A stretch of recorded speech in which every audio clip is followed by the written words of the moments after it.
Hello and what's up again, everybody? It's Scott and Sophia in the hizzy. We're going to be talking about We conservative did it principles and chopping again. it up, doing it again. Haven't we been here before? Yes, Yes, I think so. and you But got to it's a fix the good show. place to be. It's a good place to be.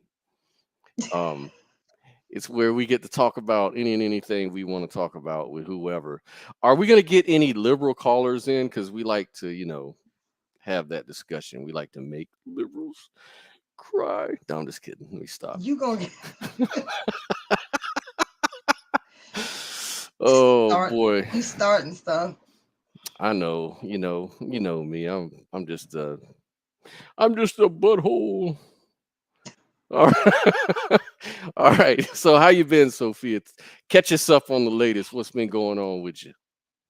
And to be honest, first I had a sinus infection, and then I had a secondary infection. So we got strep throat going around here, and y'all might see me sniffing and snotting a little bit here and there, but other than that, Mm, I'm good.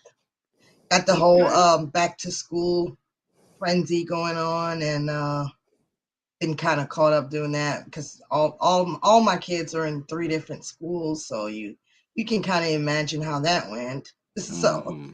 we got two Mm. down, one more to go tomorrow, and they'll be back in school on the 10th. Right, right. And this is kind of special because your kids were homeschooled for quite some time and now they're kind of going back into public school. Exactly. The boys, yeah, the boys. My daughter only did 1 year at home, and the boys did 2 years at home. So it's gonna Mm-hmm. be, it's gonna be different. It's gonna be my oldest son's first year back in school physically in high school. He did his first year of high school at home. So, Mm-hmm. he's a little bit, I wouldn't say scared, but you know, it's gonna be Mm-hmm. different. Yeah, yeah.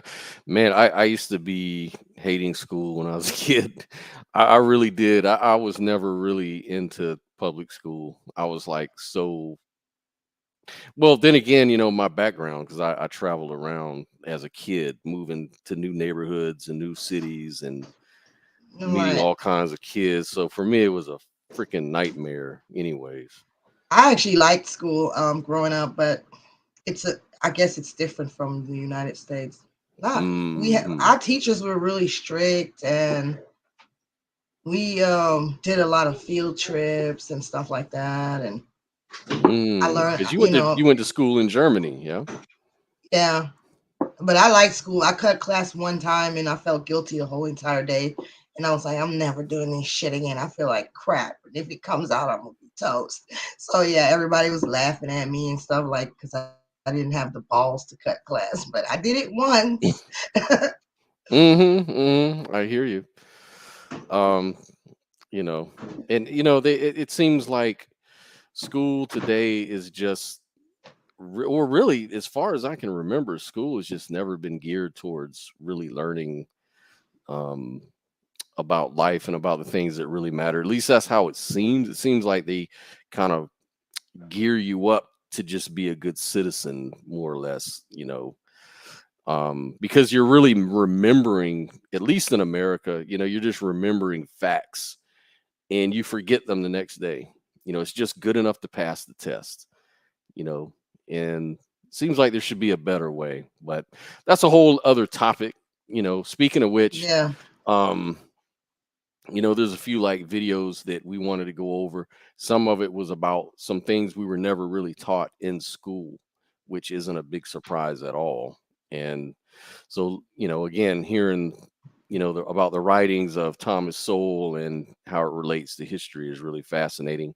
But there's another thing too that's going on a little bit separate than that issue is what caused an entire small town's police force to just quit. Have you heard about this, Sophia? Well, I heard about it from you briefly, Hmm. but really I haven't really seen it anywhere. So I can only this is new to me. So Right. Well, we're going to get into it. Apparently, an African American, I guess, police chief or some authority came into power and started micromanaging the the police, and the police all quit. And then, the liberal media is saying that, of course, that it's racism. And on Fox News, you have a different take. I pulled them up on Fox News because I think, it was just not as informing as Fox News presented it, only because they're going in and researching about the lady, right? Mm-hmm. And whereas in the liberal media, they're just kind of giving you just an overall thing. This African American police chief, everybody fires because she was hired. So it just seems like they quit because she was African So American. no backstory, no nothing. No backstory. And that's really all it is, kind of just to that point. Some even saying that we found no evidence of any sort of micromanaging or problem in behavior. And then when I looked at Fox News, of course, they have more information. So I thought we'd listen to that information and kind of discuss it and see what you think about it. So I'll go Okay. ahead and add it to our stream and get it started. So check this out.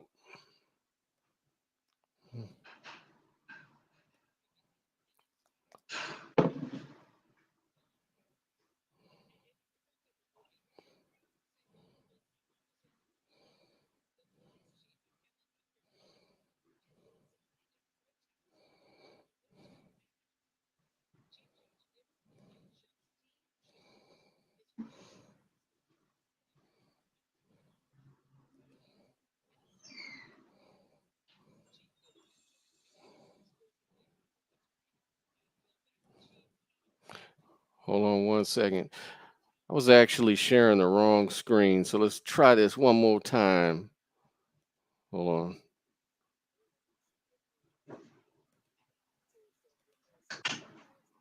on. There we go. Start it again.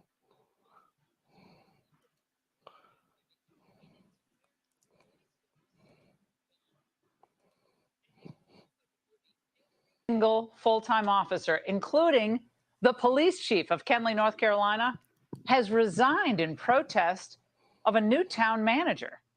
Chief Josh Gibson said Justine Jones is creating a hostile work environment and the department can no longer perform its duties and its services to the community. Chief Gibson joins me now exclusively along with his attorney, Hite Philbeck. Chief, how has the town manager created a hostile work environment for law enforcement? Well, she came in, first of all, to start giving us tasks and all these projects all the time. And unfortunately, we're a very low man department. We only have 5 officers. And I was working double shifts at the time to try to keep up officer safety and be there with other officers in case something happened. We're a town of about 2,000 people. And so she kept on doing things like that. Then at one point, she wrote me up, and she wrote me up for being late for work. And I was like, no, ma'am, I haven't been late to work at any time. She said, yes, you have. You've either been in the hallway, in the foyer. You have not been sitting at your desk at 8 o'clock in the morning. I was like, yes, ma'am. Then she wrote me up for going to businesses and talking with businesses. She wrote me up for talking with council members that I've known for 20 years. So she was targeting you, Josh. Josh, so you think Yes, I'm ma'am. looking at I'm actually looking at her reprimands of you, her written warnings, and I'm thinking to myself, she didn't like you. So what do you think so far? What does that sound like to you? Just right off the face of it. I don't know. Like I felt like he should have elaborated more on what he meant with him not being at his desk at 8 o'clock, because then he says, yes, ma'am. So was he at his desk at 8 o'clock or not? Mm-hmm. Can we go over that again? Yeah, we sure can. Check this out.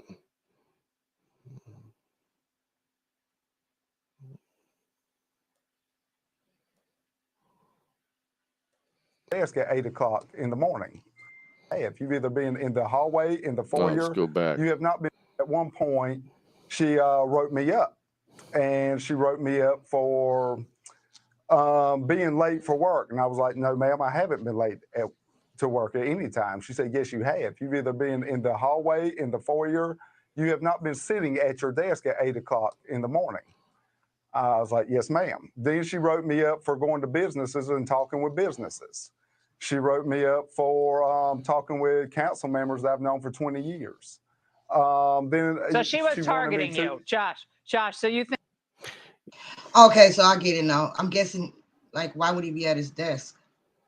Right. Like it's kind of vague in a way because I mean, I would think like I don't know. I can only reference like my job or jobs I've ever had. Well, let's just go through the video. Depending on what it is, it could be you have to be at your desk to answer phone calls or do. But he's a police officer, right? So Right. So I don't know if he's know. the kind of police officer that has a desk job or what. So let's go get through the story because I don't have enough information to say anything right now. I'm looking at I'm actually looking at the, her reprimands of you, her written warnings. And I'm thinking to myself, she didn't like you. She was targeting you. These are pretextual, and Phil, you can chime in, but this all seems like, sorry, but total BS. I mean, this just is ridiculous. Height, sorry. Yeah, Height. Yeah, I mean, this is just classic targeting. It's classic example of a municipal head that seeks to, and likely has no experience at all in law enforcement or training, seeks to micromanage a police agency over Chief Gibson here, who has 21 years experience, as well as 17 years of those as a police chief. She wants to implement all these rules and essentially control everything he does, from sitting at his desk to who he speaks with. In fact, he can't even speak with her if he has a quick question or something unless he sets an appointment ahead of time. That's untenable, and it puts the public at risk. Well, how did she get hired? Because I see that she sued a previous employer for racial discrimination, right? A Black woman obviously sued her previous employer, Richland County, South Carolina, for gender and racial discrimination after she was terminated in March of 2015, alleging hostile treatment by Richland County leaders and her supervisor, retaliating for reporting bad behavior. That lawsuit was later voluntarily dismissed, although court records don't reveal why. So how did you go from South Carolina suing for racial discrimination, ending up in your small town in North Carolina, Josh? Who hired her? I wish I could. The town council does that. They use a company called Triangle J that supposedly vets these people, and they give like a nomination for them to select these candidates. And so it was all with the town council. We were not included in any selection process or vetting of anything. It was all with the town council and Triangle J. And Height, I know that Josh was also accused of socializing in town. Yes. What? So you're never supposed to social? I don't even understand this. Yeah, keep in mind, Chief is from this area. It's 2,000 people. Everyone knows everyone. He's known people for many, many years. And part of important duty of being a police chief is community outreach and be able to connect with community. His socializing, quote unquote, is reaching out to the community and keeping the relations in good stead and hearing from them and getting feedback from them so he can be the best police chief that he has been. Well, Chief, that's what Black Lives Matter and all these social justice activists said that they wanted. The police to get in with the community, as Height just said, and work with the community, find out what's on their minds. But now I guess we have to get new marching orders. That's not what you're supposed to do. Yeah, and that's how this I woman's felt a nightmare. It also. She's a nightmare. I'm sorry. They got to get rid of her. And they got to get rid of her and bring you all back. I know the town wants you all back because we have our sources. But Height, thank you for representing him. Chief, thank you very much for joining us. We're going to be following this story. Hey, Sean Hannity. Huh. That sounds like some bullshit. So, first of all, if all of those people quit, I would say race don't have anything to do with that, because just think about it. So you got all these people to feed their families, and he's been a chief for 21 years. And so they all conspire to just quit at the same time, all because they didn't want to work under a black woman. I mean, come on. Hmm. That sounds fucking dumb. Um, I highly doubt that.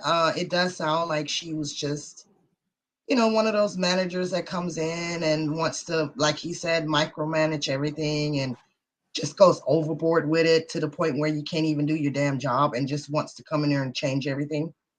Yeah. And so that's, and then she got a track record that makes it even worse. Yeah, that's the same situation I came out of on my job. Somebody who eventually got fired off the job I work at because of being a nightmare boss or a bad boss, And she wasn't even a boss. That's what Right. was really weird about it. But she Yeah, I thought she think was our boss, so she got fired. But yeah, it's kind of weird. This person also had a record coming in, and so. What gets? Sorry, go ahead. I was just gonna say, it's so easy. I can understand how they must feel to have some, because look at it. It's a small town. 5 police officers is all you got, really. Like that's really tiny. That's probably a really small county. And Yeah, then here comes this big city, lady. trying to And do she's shit like trying to she do in the shit fucking New like up in York. Chicago somewhere, like, she's gonna Hell run yeah. shit, and it's like the culture is just is not mixing, These and it's people probably just just that these people simple. just yeah, these people just country, probably laid back and everything. And yeah, I can kind of imagine how that went. Yeah, and I can imagine it's not far fetched to think some people correlated her skin color, especially with Southern country people. They're like, yeah, that black lady came here and did such and such to us, you know.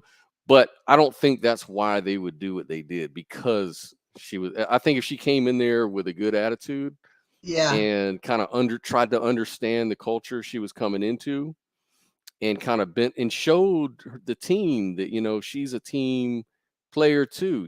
I'm the team lead, but part of being a leader is you have to show that you can relate, and you're a person to yeah. come to. And I don't think it doesn't sound like that was even done. I just think that it's outrageous that we're focused on color to that extent, because Mm. it's like the first thing you say is it's because she's black. Like, you don't even have the facts. I mean, this is very vague. Hmm. We don't even really know everything about it. We just know that she's black and they're all white. But at the same time, how do you know that's what it was? How do you know that? Right. Like, why we're so quick to jump the gun on that and jump on the racism, the race card, because Mm. it irks me as a black woman.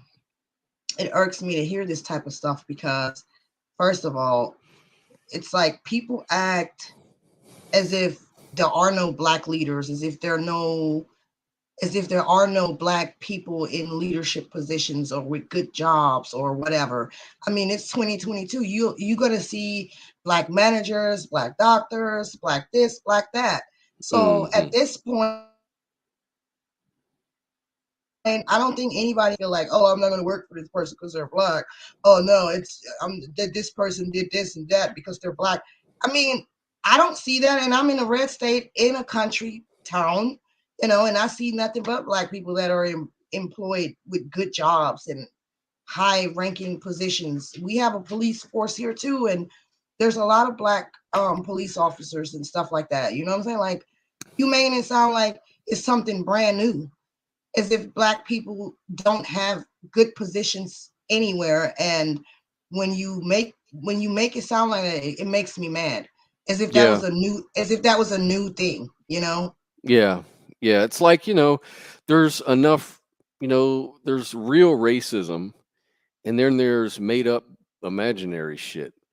And it's like, why would you want to focus on imaginary made up shit when there's so much real racism going on in the world? Like, the real racism is presented to us, ironically, from the left.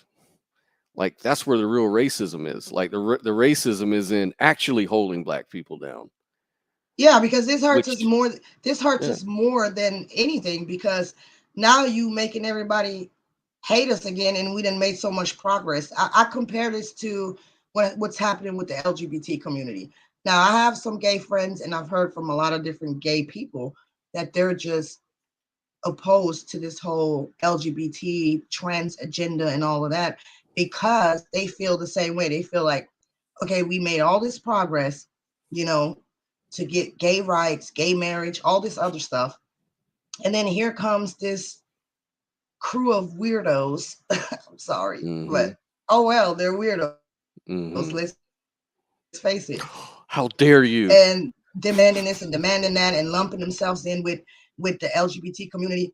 And that makes it worse for the people before them who fought for their rights, fought for their freedom.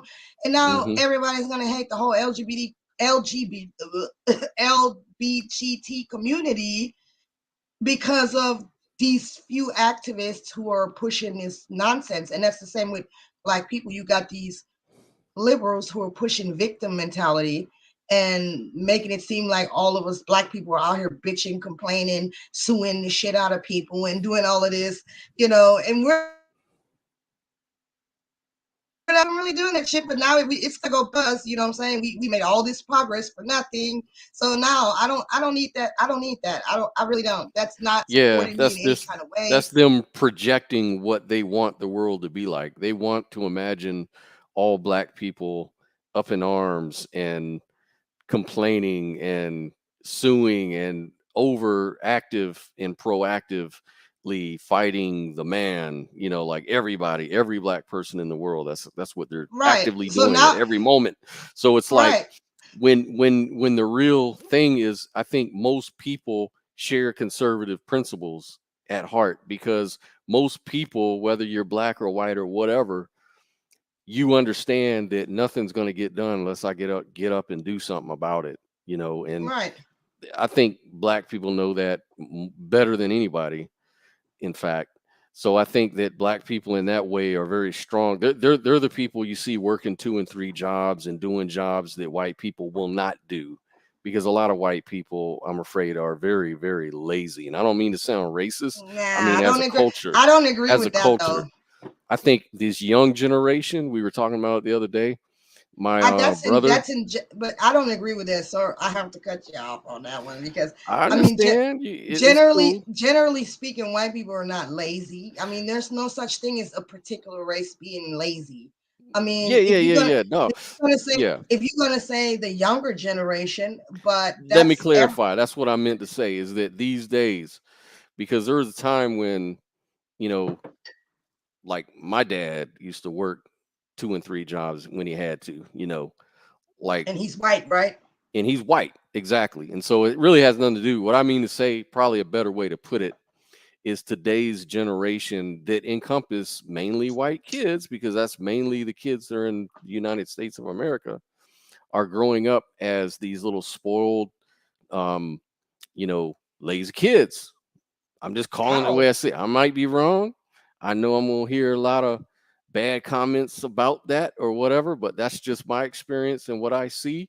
And um, there's reasons why my brother, who owns a construction company, only hires, adults of a certain ethnicity, not because of their ethnicity necessarily, but just because of the performance. And I think this is a cultural thing. It's like, he's like, I wouldn't hire these young white kids. They always get drunk. They run. That's his words. But I'll Hmm. hire these Mexicans. Oh, I'll hire these Jamaicans. They Everybody get the hires job. They get the Mexicans. job I don't done know. right, man. They get the job done. They Yeah, show up on and time. They go above and beyond. They're always asking when the next job is coming up. The white kids, no, white kids are just, skipping out, and all of this that's stuff. And such bullshit though, because I've done all kinds of jobs, right? I mean, I've worked in construction, you know what I'm saying? I've worked in warehouses. I learned how to drive for a forklift. So I've worked with minorities. hmm also worked with other type of businesses. For a while I did government contracting, and I worked with a white guy who took me under his wing and taught me everything, he knew, and he was kind of fascinated with me because I wanted to learn. And then he wanted to teach me. So I've done a little bit of everything, and I've worked with all types of people. And so I don't see that, like Mexicans, for example, and I ain't trying to talk shit about them, but a lot of times they do shit too. They might appear like they're always working hard, but a lot of times they're not. Like when I was Maybe, on the yeah. when I Maybe was that's on the maybe that's a look mentality that when we I was on a carry. construction job, Mm, they would, like, on Friday come 2, 3 o'clock, they ready to quit. They ready to go home. They ready to start drinking. And a lot of times they brought alcohol on the job, and they would be hiding in the storage rooms, and drinking and taking naps and all that kind of stuff. You know what I'm saying? So let's keep it mhm, real. But at the same time, a lot of Mexicans do work hard. That's not to say that Mexicans don't work hard. It just depends. You mhm. have bad apples in every race, is what I'm trying to say. Yeah. Because Oh and then yeah, you're of course. one time I worked at a factory as a machine operator, and there was this white guy I worked with, and he was really young, and Mhm, he would show up late to work. I mean, he was flat out fucking lazy, okay? That's just mhm, not what he wanted to do. And so I saw that he really never got in trouble. Now if any one of us would have done that shit, we would have got fired. So you mhm. do see racism sometimes, but I'm not denying that. But to say that all young white people are lazy, that's ridiculous. I don't know. Yeah, that's a You good have correction to make. You convinced me, Sophia. How no. many I'm how many just people how many I'm just saying. people agree that white people as a race are not lazier than other races? How many I mean, people if they agree to were that out lazy, there? if you're like my white boss that I had, he was rich. You know what I'm saying? Mhm. You think he did that by being lazy? That's why, like right now, I DoorDash. That's what I love to do. So y'all can laugh at me if y'all want to, but I like this job because I work for myself, and I Mhm. can work as many hours as I want to, and it allows me to be flexible because I'm a single mom.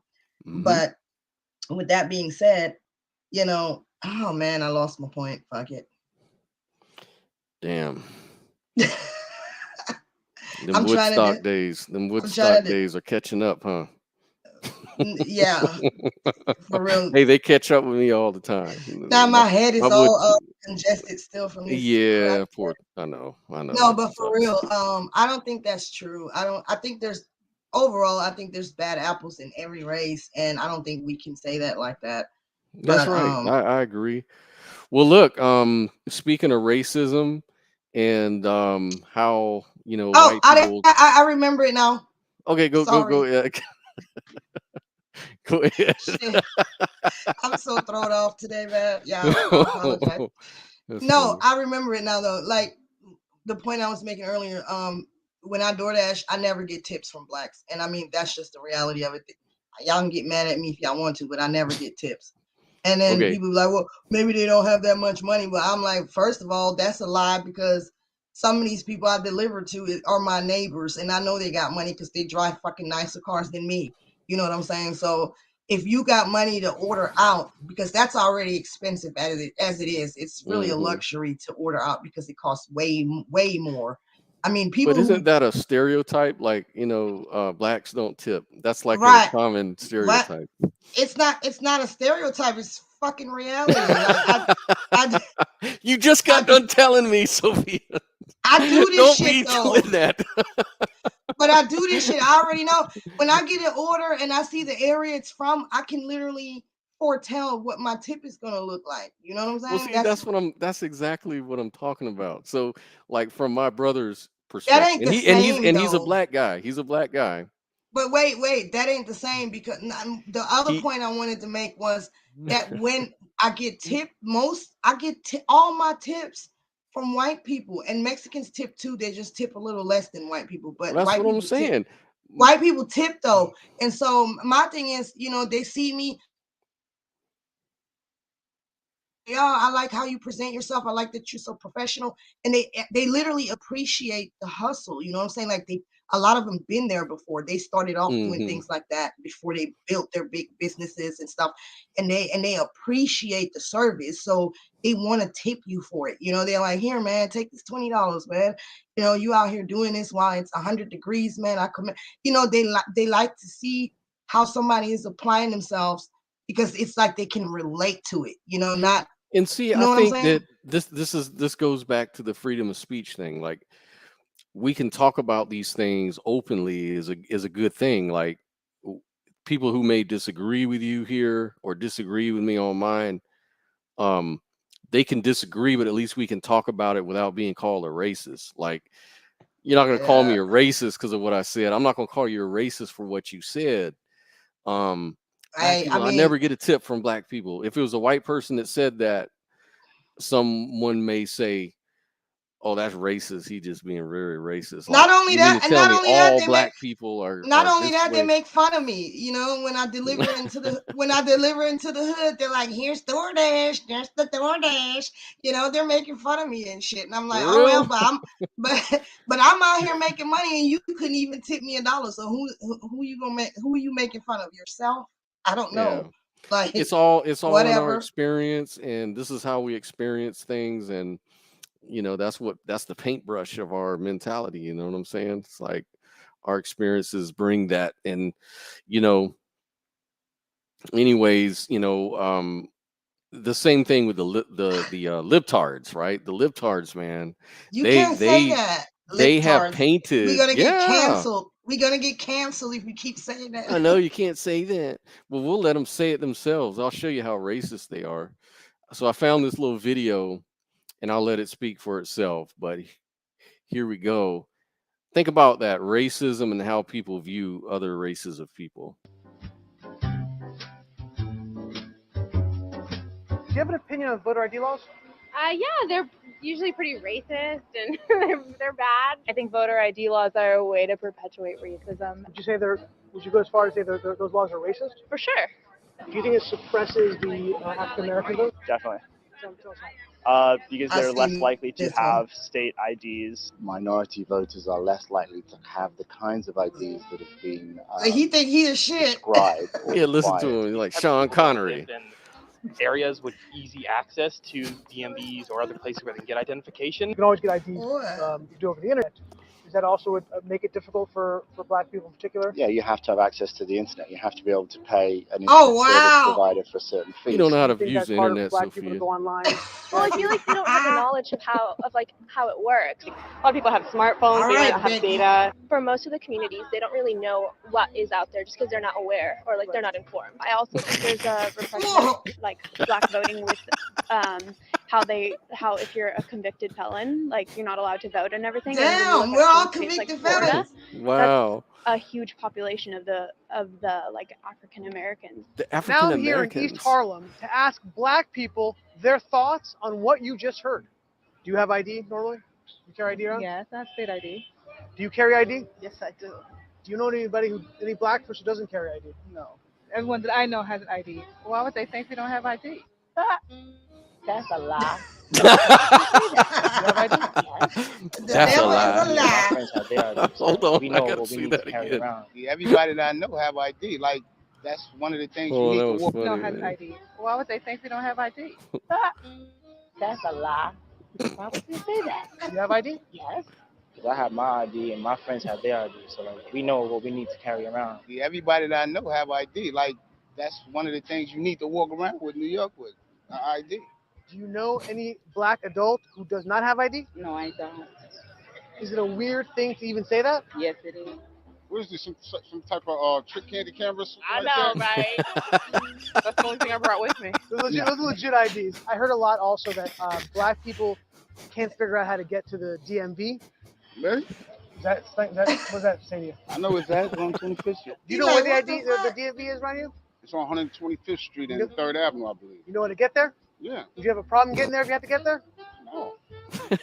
I know these sound like silly questions. You know how to get to DMV? Of course. You know where it is? Yes. You can get there? Uh-huh. No problem. No problem. Just checking. Okay. And I also heard a lot that Black people, especially poor Black people, have no access to the internet can't figure out how to use the internet?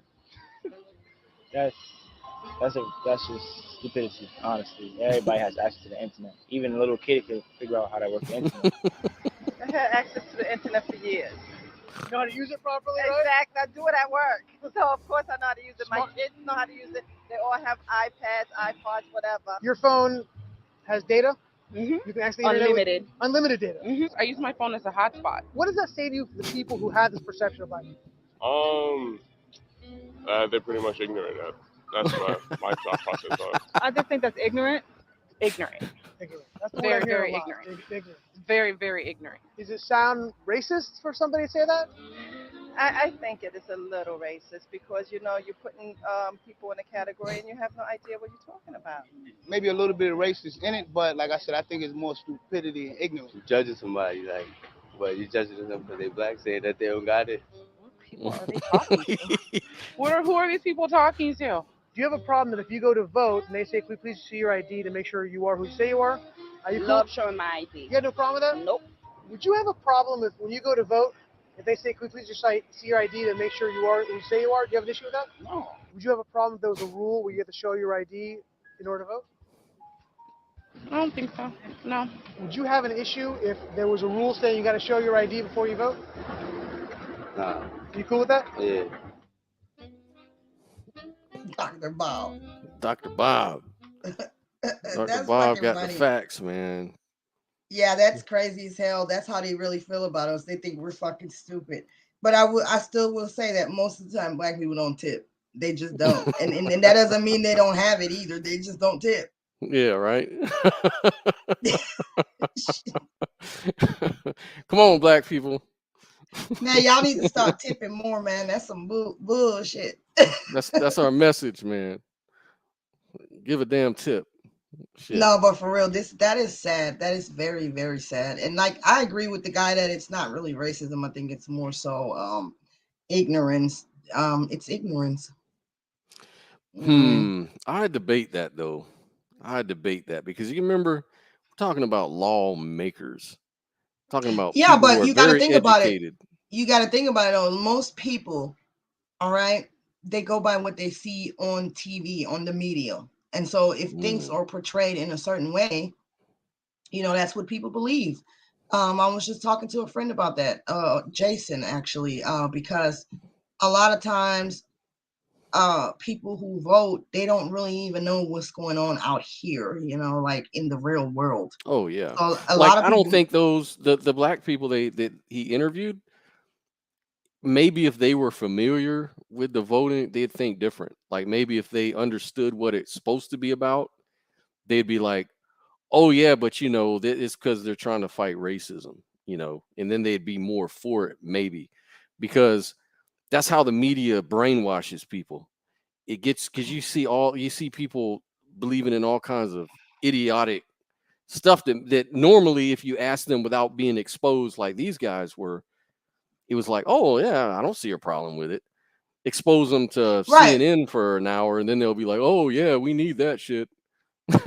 right, but that's what I'm saying. Like a lot of these white liberals, they don't know what goes on in the real world. They're not out here seeing what's reality.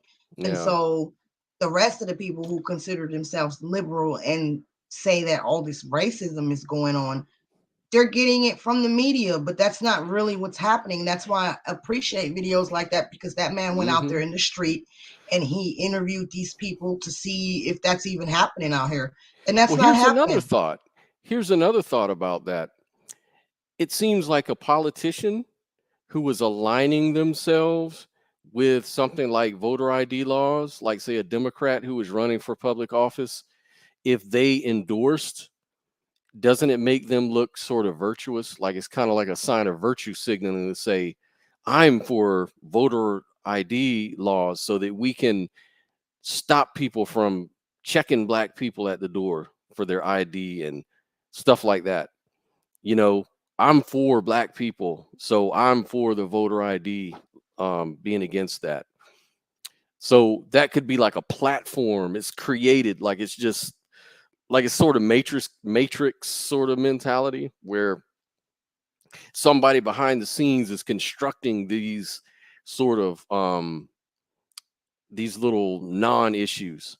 They're like creating non-issues to be issues so that they can sort of control the dialogue and control people being against each other and Well, it's fake. giving It's fake sympathy is how I see it. yeah, yeah. First of all, you're not even. First of all, the shit ain't even true, and Hmm. that's not flattering to me when you constantly making it seem like I'm incapable of things. So Patronizing, that's yeah.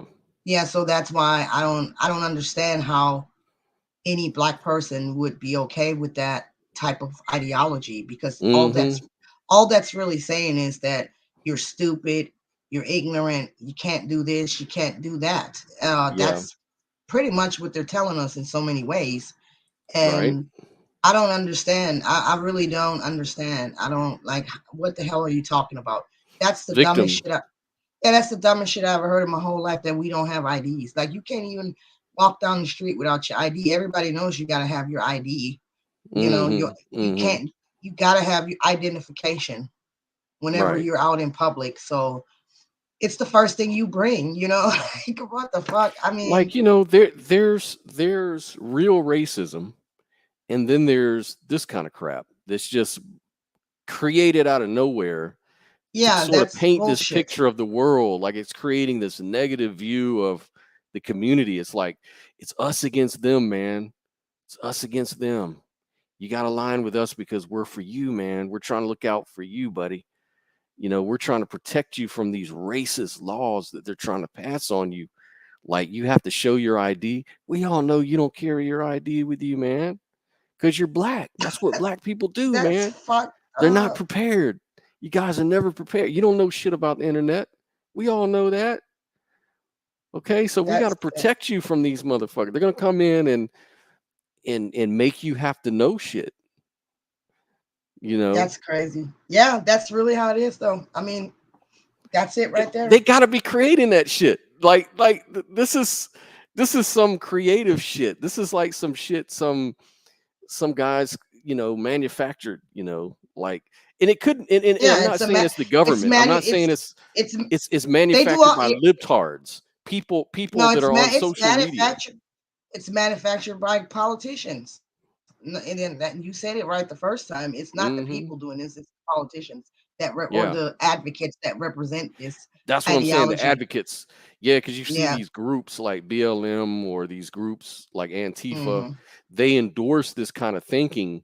It comes from them, actually. Like they're the ones, and it actually comes from Marxism and other Yeah. philosophies that they learn about, They're like hijacking. postmodernism. Yeah. They're Hmm. hijacking legitimate things and twisting it all up into some shit that it's not like with the LGBT community. You know, they've turned it into a straight up fucking freak show like that the stuff that we're seeing now has Hmm. nothing to do with being gay or straight or bisexual. Like this is on a whole nother level. Yes, And the same identity politics. It's like it's entertaining to get you sucked in. If you're leaning this way or that way, you get sucked in either way. And so then they now have that division. They now have that little conflict going on, that controversy. And so now the politicians can pick a side. And if you're good at arguing the right side or you're good at arguing the left side, may the best man win. And so the that's the what way they I do, see it man. the way I see it is kind of like when you have two parents, right, Hmm. who have children, and then the children are being used as leverage during the divorce. That's like it. That's how it is. Yeah, You yeah, know, you yeah, got yeah. the left and the right going at it, and then the people are just pawns. And Hmm. that's really all that is to me. And of course there's going to be a lot of division because one parent wants the child to be on their side to hurt the other parent, and the other parent wants the child to be on their side to hurt the other parent. And Right, so right, you right, basically you don't really give two fucks about the children when you do shit like that, and right. you're just using the children as leverage. And that's why Malcolm X said long ago that black people are being used like a football, being tossed Mhm. to and fro. So conservatism, I know a lot of people say, oh, if you're conservatives, you're on the far right. That's not really true. You know what I'm saying? Mm-mm, At mm-mm. least it's not, I mean, not from what I studied, because from what I studied, conservatism is a spectrum, and I gotta Hmm. keep saying that because I'm really that if you're a conservative, you automatically far right and you're racist, Hmm. because that's really not true. Even though there are conservatives who are on the far right who may be racist, but I just don't see it as something that's like set in stone. You know, there are a lot of conservatives now who are black. So are they racist too? You know, are That's they why, racist? yeah, exactly. Like that's why, with this channel, we call it conservative principles because principles are a little bit different than, necessarily a political view or a political party or, Right. something like that. So you can have conservative principles and still be considered a liberal, at least in the classical sense. But not that I am a liberal or not that I endorse it, but I would say that conservative principles are something we all abide by each and every day because they work. We Well, always do it. not only that, I think that conservative principle. I agree with you, but I think conservative principles are in line with most people's spiritual beliefs, religious Yeah. beliefs. You know Hmm. what I mean? It's stuff that we Sure. all like. Let's take, for example, the Ten Commandments. The Ten Commandments says, "Thou shalt not kill," right?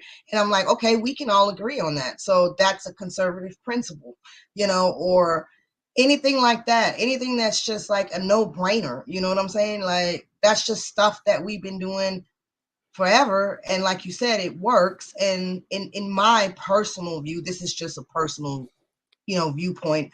It's because certain things aren't aligned with the immutable laws of nature, meaning you can't change it. It's just is what it is, like Hmm. cause and effect type of Hmm. thing, Logic. Yeah. logic, and then you have stuff that just doesn't fit, it doesn't fit, it ain't gonna work. And we've Hmm. seen the negative outcome. And once we can see that there, once we can um identify that there's gonna be a negative outcome, then common sense says, okay, let's not do that, you know, let's Well, do that's whatever yeah. has a positive outcome. Right. Right. And there's different ways to approach it, and get there philosophically. And like for me, um being a conservative is just trying to take on as assume as least amount of authority in my life as possible. I want to keep all, if possible, all of the authority of my life in my hands because I want to be responsible for what happens to me. Like you said, like we live in a universe of a rule, which is cause and effect, which is really where we base logic on. Like we know if you hold this up and let it go, it's going to drop. That's logical to say that because that's exactly what happens in reality. So, Yeah. so when you look at it that way, you try to be the arbiter of your life and make decisions the best you can as a free person to say, hey, if I make a bad decision, the consequences may be terrible, but at least it was a result of my decision, not someone else's. How would you like to be punished for someone else's bad decisions? Or someone else is Right. trying to punish somebody else and punishes you instead because you're a scapegoat or something like that. Like all that's emotionally based on, it's based on emotion and ideas of revenge and ideas of, just real stupid things, nothing logical. Like I want to be a free person, so I want to take responsibility for my actions and my actions only, and not be responsible for as many of the world as I can. Like I want to keep my responsibility to what I want it to be. Like it may be my kids, my family, my loved ones, my community, the country, the world. That may be what I want to do. But if I'm a person that says I don't want to do any of that, I just want to be left alone, then you should have that right too as a free Yeah. person. You know what I'm saying? Like there should be no force involved or coercing involved in that, at all. And so that's what I say about conservatism. It's about, mainly expanding on the individual and conserving less on the authority. And authorities can be church, it can be government, it can be, any form of authority. Question authority, always question authority. You can't trust anybody. You trust no one will take care of you like you'll take care of yourself. You know what I'm saying? Yeah, that's true. But I mean, at the same time, we got to be careful with that too, and say don't respect any authority, because at the same time, some authority is just it's just part of nature. It's just necessary. Like the same way that uh if a storm comes by, you have to take shelter. You know what I'm Oh, saying? mm-hmm. You got to respect authority at the same time, in the same Yeah, token. yeah. You But know, it what I'm saying is the decision is always yours at the end of the day. Like if a storm's coming and I decide whether I want to go in my house or not, take shelter or not, that's ultimately up to me. It's not up to the government or somebody like that. Like I see what you're saying. Like if this is where we get into something in philosophy called the ought is dilemma, the ought is problem. It's like because something is never leads to the thing of you ought to do it, therefore.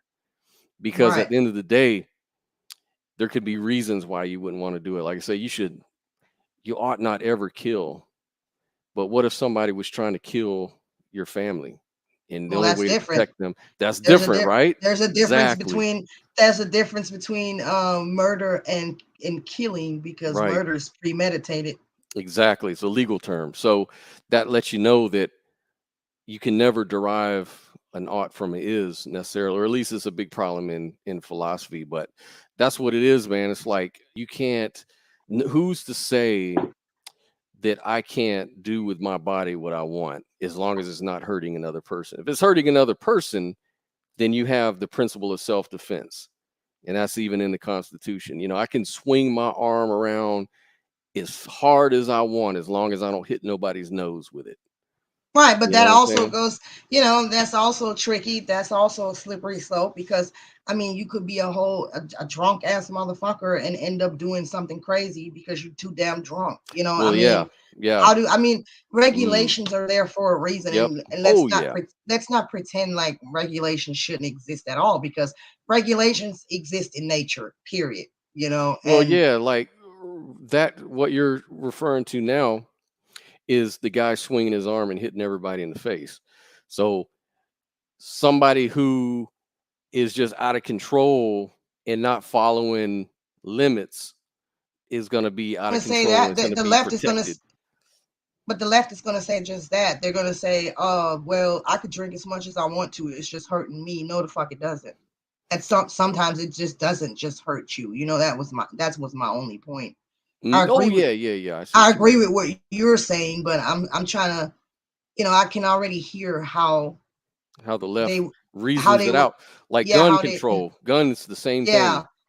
You know, sure, you have a right to own a gun, but there's a danger in that because if everybody owns a gun, they're going to go out. A lot of people are going to choose to go out and do bad things with their gun and hurt people and kill people.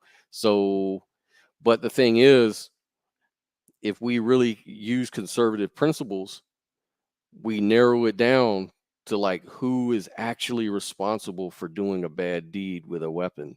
Is it everybody or is it that one person who actually did the crime? And of course, it's the one person that did the crime. But Right. the left Picking way of who thinking is you're my brother's keeper. So it's your responsibility to mitigate as much crime as possible at the expense of your individual freedom. So it's the reverse. They have the reverse mode of thinking, you know. And that's why you get those kind of statements you're just mentioning.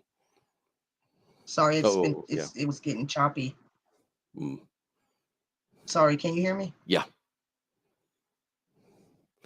Loud Yeah. and yes, we can hear you. Probably a Sorry, it little was kind of lag. choppy there for the last it was kind of choppy for the last couple seconds, Okay. and I didn't really hear everything you said. Okay. Well, I was just saying that, what you were talking about with the left, a lot of that is because in their mind, their logic is based on the fact that um we are our brother's keeper. That if we're trying to mitigate as much crime and as much harm as possible in the world. That's their goal at the expense of your individual freedoms. Whereas with us, it's the opposite. We're trying to maintain our liberties and freedoms, you know, at the expense of the public's, well-being, Right. because there's and you have to think about it. You have to it's not something that you can say all or nothing, because that would be foolish. Just like you said, if it was just all about me and I'm an island, well, I'm not going to survive very long. I live in a society. Right. Society has to have rules, it has to have regulation, it has to have limitations, and it has to have referees to make this thing pull off in a reasonable way and mitigate as much suffering as possible, and also maintain as much individual rights as possible. So that's Right. the challenge. It's always a challenge. It's never set in stone. It's always something we can come to the table and talk about and discuss and figure out what things are worth compromising a little bit of freedom about. Because maybe we can expand on individual freedom. Like maybe I want to just have the right to own a tank, right? That's my right. I want all the individual rights I can. Why can't I own a tank? Because, man, we live in a community of people that don't need people riding down the road with a tank and possibly killing people and hurting people and causing all this mayhem, Right. like that discussion is always there. But see, a lot of leftists will say, well, you're just extreme. Whenever you say conservative, they say, oh, so you think everyone should just be able to own a tank then? You know, that's Oh not what it God. I means. mean, That's not what it means. honestly, it's really hard for me to even sometimes talk about these things because it makes me feel stupid to even entertain the type of thinking, that it's just it's like what the hell? Like why would you I don't know. It's sometimes just like I've heard them before. Like this isn't anything I'm I making already up. know. Like, I already know, man. It's mm-hmm. mad. That shit is madness, man. Like sometimes I feel like I woke up in a madhouse from one day to the next. Like it's like, Yeah. is this even real? Is this even real? Somebody pinch me because I don't think this can be real. I mean, come on. Some of this shit is just so far fetched. It's insane. You got to ask yourself, are they trolling? Is this even real? Right. Like, it's just it is. It comes across like trolling, but the sad thing is it's not. Exactly. And I've then changed my mind. I've changed my mind enough throughout my life about a lot of things, and I remember the things that I'm now critical of. I used to believe in those things, and it's easy for me to say, how can these stupid motherfuckers believe that shit? But I have to remember I was one of those people, so that lets me know that my emotions and some of my logic and thinking is not um you can't rely, it's unreliable, right? So for me, I have to always question myself and question things, and that's the only way you're going to really get an answer is if you question it. But if you go through life like you know everything and you stick to these ridiculous ideas forever, you're going to sound like an insane person at the end of the day. And that's what yeah, you experience. You're listening to these people that can't get out of their echo chambers long enough to hear another viewpoint. yeah. I think a lot of it is just um there are definitely some developmental issues as far as mentally goes, obviously. Hmm. And the same way a kid doesn't think rationally, a kid just wants what they want. They Yeah. don't think of the repercussions or the outcome. A kid just wants what they want, and they're going to be pestering you and saying, hey, I want this, I want this, I want this. And you as the parent are going to say no because this might hurt your child.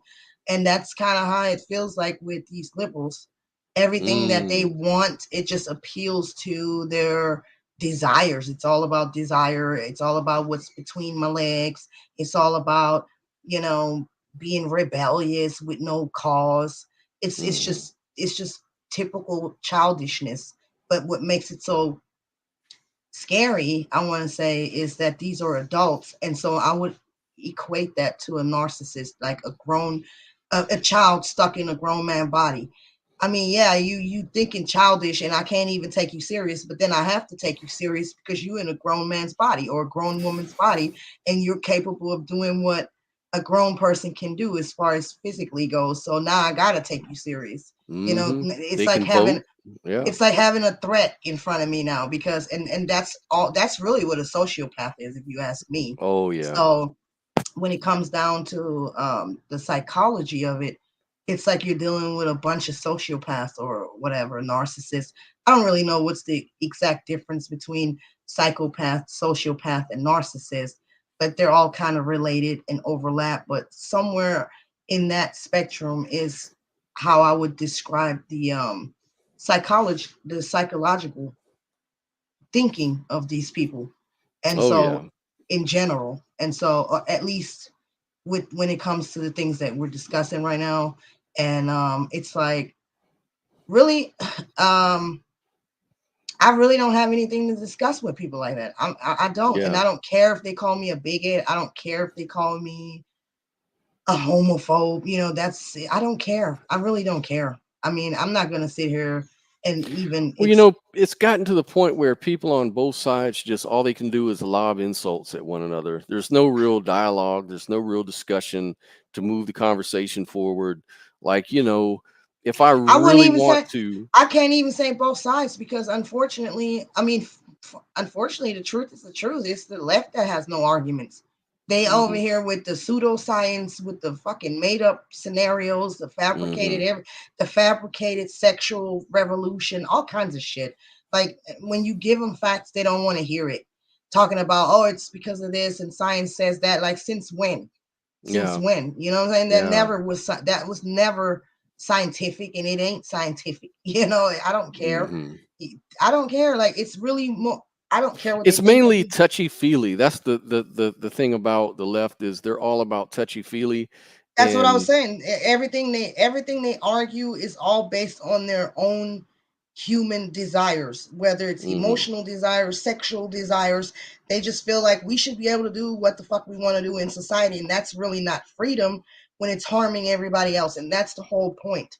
The stuff that hmm you're trying to do is harming others. Like let's talk about how you compete in sports and take women's trophies in women's hmm places. All this stuff, like do the shit you want to do without hurting somebody else. They don't want to That talk about that part though. They just kind of sweep the problems, the legitimate, valid issues that someone can raise, and then they shut you down by calling it bigotry. If you question those things, be like, well, why does a grown man who looks fully developed, like a fully developed man, get to race against, this women's, racing team? They win the trophy, and it's like everyone in the world acts like they're heroes, and yet they've just dashed these young girls' dreams. yeah. So Something the my thing is they've it's my thing crazy. is I'm getting to the point of what we're gonna do about it. Yeah, yeah. You I know, mean, I'm like I'm done talking. What we're gonna do about it? So uh-oh. Let's do this. Let's talk about how the left has mischaracterized, one of the hottest issues, which is race and slavery, which we talk about sometimes. This is one you haven't watched, and I wanted you to see it. There's two parts okay, to it. I might even play the second part after this because it's so good, and the second part is actually even better in my opinion.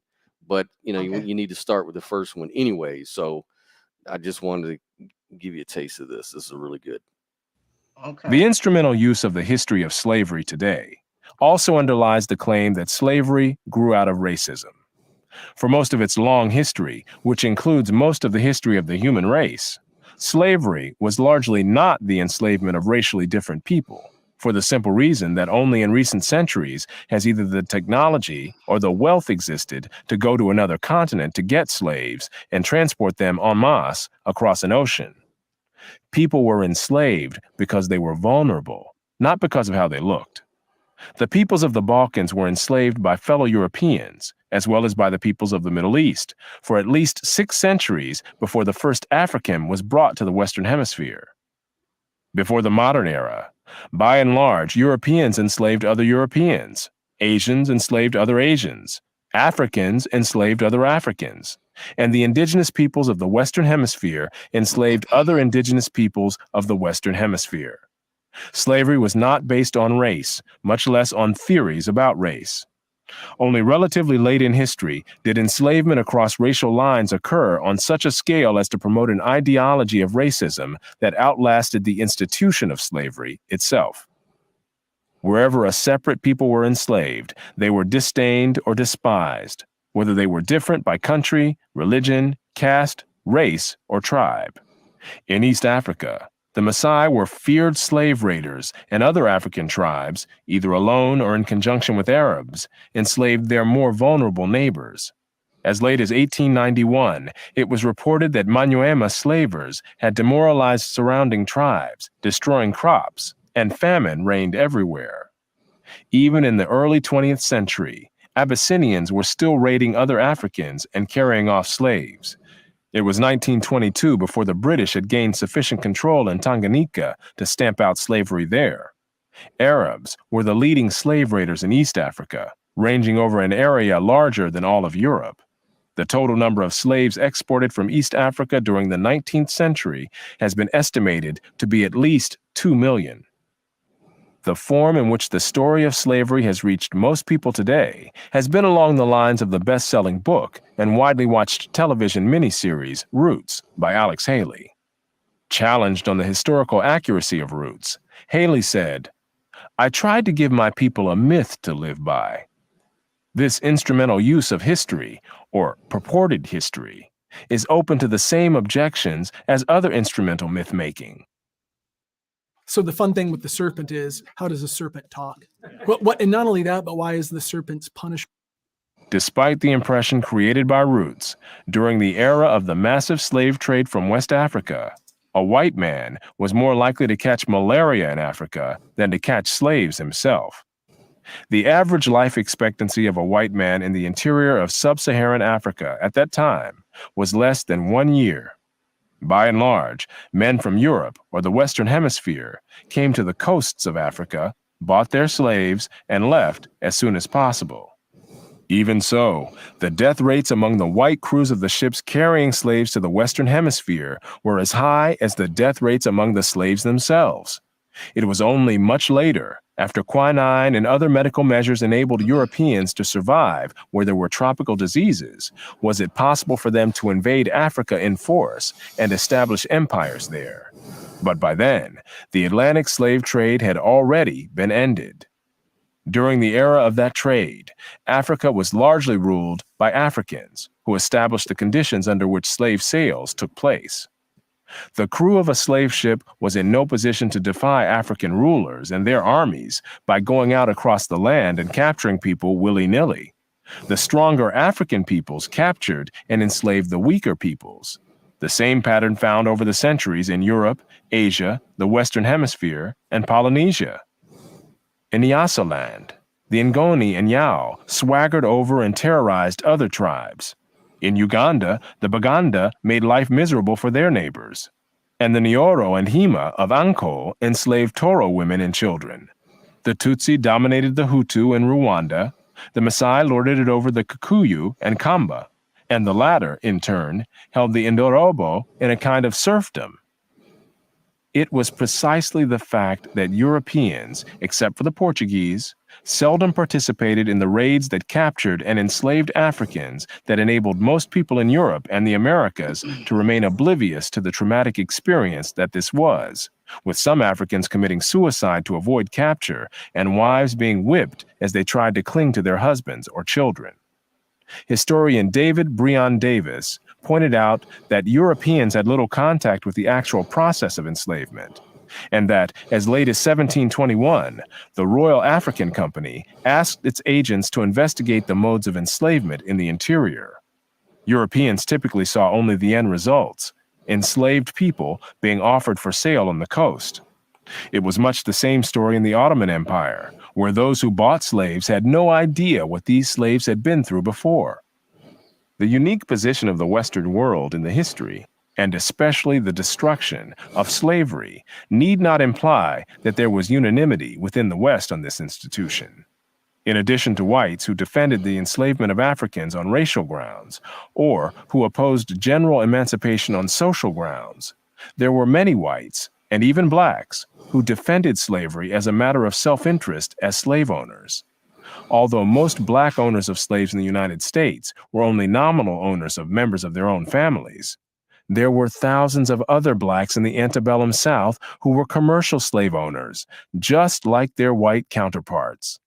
An estimated 1/3 of the free persons of color in New Orleans were slave owners, and thousands of these slave owners volunteered to fight for the Confederacy during the Civil War.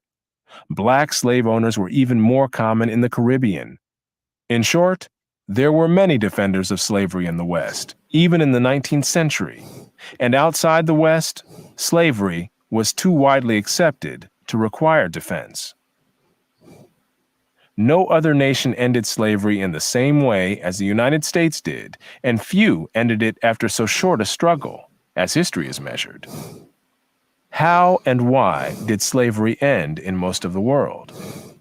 There were two major processes. Over the centuries, as more and more territories around the world consolidated into nation-states with their own armies and navies, raiding those territories to capture and enslave the people who lived within them became more hazardous in itself, and also risked military retaliation against the countries from which the raiders came. Thus, more and more peoples became off-limits to slave raiders over time. Put differently, the areas which remained subject to slave raiding over the centuries were primarily those where the people lived in smaller or weaker societies. Such societies continued to exist where it was difficult, for geographic or other reasons, to consolidate large areas under one government. This was true of the Balkans, the backwaters of Asia, and much of sub-Saharan Africa. By the early modern era, sub-Saharan Africa, with its numerous and severe geographic handicaps, was one of the last remaining areas from which vast numbers of people could be enslaved. Interesting. Mm-hmm. So I Yeah. bet a lot of people. I bet a lot of people don't know there were actually black slave owners in the United States. Yeah, I mean, you don't get that sort of education, and even in American public schools about that stuff. And what really stood out to me is when he said right from the beginning, they were enslaved because they were vulnerable, and that's the same. That's just how it works. That's nature for you, man. It's Cold, not. man. It's cold. It don't care. Cold-hearted, boy. I mean, imagine, it's like a different frame. Like, black dude was actually watching this and doing a reaction. He was like, "How can our own people sell our people out like that? Like, that's so cold-hearted, man. It's like anything for money, and they just selling our people like that." Like, and like, what he don't understand is they're not looking at it like that. They're looking at it like these are weaker people that we can capitalize on. They're not looking at it like this is our brother, this is our sister. That's No, the they're looking problem. at it as survival. Whatever survival means to each person, that's what they're looking at. Yeah. They're looking at survival. This is how we're gonna survive. It's a very basic, like on a basic level, Yeah, and nobody wants to. What would be the motivation to get rid of that shit? What would be the motivation? So this is what part 2 kind of goes into, is kind of like how it came to an end and why, and all the challenges in that process, because you can imagine there's a lot of interest, people's selfish interest there. Mm-hmm.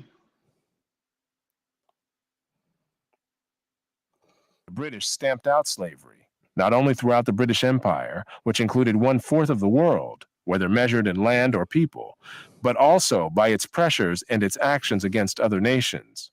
For example, the British Navy entered Brazilian waters in 1849 and destroyed Brazilian ships that had been used in the slave trade. The British government pressured the Ottoman Empire into banning the African slave trade, and later threatened to start boarding Ottoman ships in the Mediterranean if that empire did not do a better job of policing the ban. Still later, Americans stamped out slavery in the Philippines. The Dutch stamped it out in Indonesia, the Russians in Central Asia, the French in their West African and Caribbean colonies. Germans in their East Africa colonies often hanged slave traders on the spot when they caught them in the act. No non-Western nation or civilization shared this animosity towards slavery that began to develop in the Western world in the late 18th century, reached its peak in the 19th century, and continued to fuel the anti-slavery efforts that were still necessary in much of Africa and the Middle East on into the first half of the 20th century. This worldwide struggle went on for more than a century because the non-Western world in general resisted and evaded all efforts to get them to root out this institution that was an integral part of their economies and societies. When the British ambassador to the Ottoman Empire first raised the issue of abolishing slavery, Sultan in 1840, he reported this response: "I have been heard with extreme astonishment, accompanied with a smile at a proposition for destroying an institution closely interwoven with the frame of society in this country, and intimately connected with the law and with the habits and even the religion of all classes, from the Sultan himself on down to the lowest peasant." Similarly, the Maoris of New Zealand responded to comments on their enslavement of some fellow Polynesians on other islands by saying, "We took possession in accordance with our customs, and we caught all the people. Not one escaped. Some ran away from us. These we killed, and others we killed. But what of that? It was in accordance with our customs." I saw war. I saw. Looks like Sophia dropped out here for a second. When British Foreign Secretary Palmerston Hopefully she'll sought be in back here soon. 1841 through his representative counsel, Atkins Hamilton, to get the ruler of Zanzibar to end the flourishing slave trade there, this was the response. When Palmerston continued to press for an end to the slave trade, Said pleaded that if he acceded to British demands, his subjects would withdraw their loyalty from him and support another claimant to the throne. And was he not looked up to by all Arabs generally as the person who should protect and guarantee for them their dearest interests, the right to carry on the slave trade? He reminded Hamilton that Arabs were not like the English and other European people, who were always reading and writing and were unable to understand the anti-slavery viewpoint. The British obsession with it was quite inexplicable to them. In short, what was so patently wrong about slavery, in the eyes of Western civilization of the past 2 centuries, was almost incomprehensible to many non-Westerners. Eventually, some Westernized elites or intellectuals in non-Western societies also became embarrassed about slavery. But these societies developed no such fervent anti-slavery movements as those which propelled successive European and European offshoot societies to ban this practice for themselves and to stamp it out, among others. In the Western world, hostility to slavery was by no means confined to elites. When a British ship stopped at Zanzibar in the 19th century, it was considered dangerous to let British sailors go ashore, for fear that they would riot if they saw the slave market there. All right, Sophia, can you hear me okay? Yes, sorry. Okay, cool. I don't know what happened. Uh-oh, little technical difficulty. You want me to back the video up a little bit, or? Yeah, No, we should just probably keep it going. The audience ain't gonna want to see it again. Yeah. So basically, yeah, he's just I'll talking catch about on. Yeah, you'll catch on. So let's check it out. In the years leading up to the abolition of slavery in Brazil, soldiers and their officers no longer believed in the legitimacy of slavery, and so dragged their feet when assigned the task of recapturing runaway slaves. Soldiers continued to be sent to places where slaves were on the loose, but were not afraid to express their unwillingness to capture fugitives. The commander of an army unit sent to Apollo early in 1888 agreed to maintain order, but openly declined to capture slaves. In places, runaways were loitering on the roads, refusing to work. Units sent to control them did nothing. Not all Brazilian soldiers refused orders to control or recaptured escaped slaves, but there was enough opposition to this role that a formal request was made to the civil authorities by the military to relieve them of this distasteful duty. With public opinion increasingly hostile to the continuation of slavery, and many Brazilians keenly aware of and painfully embarrassed by the fact that their country was the last one in the Western world to still have slavery, the plantation owners were increasingly isolated, and some began freeing their slaves themselves in anticipation of official emancipation, and in some cases in hopes of retaining these workers as employees. Thus, when the official date of emancipation arrived in Brazil, most slaves were already free, either having been freed by plantation owners or having simply left the plantations on their own, secure in the knowledge that the surrounding population was not likely to cooperate in their recapture and return. Still, when the official day of emancipation arrived, it was a cause of national celebration. The novelist Machado de Assis recalled that the celebrations following the passage of the Golden Law were the only instance of popular delirium that I can remember ever having seen. One Sao Paulo newspaper described the crowds that gathered to celebrate. To try to describe the splendor of that festival of joy, to tell everything that happened, falls beyond our abilities.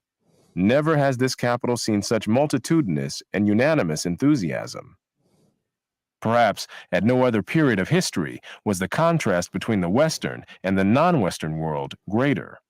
Here was the scene when the Ottoman Empire announced the end of the slave trade. In 1855, when the Sultan's firman was read out in Mecca and Jeddah, it caused a revolution.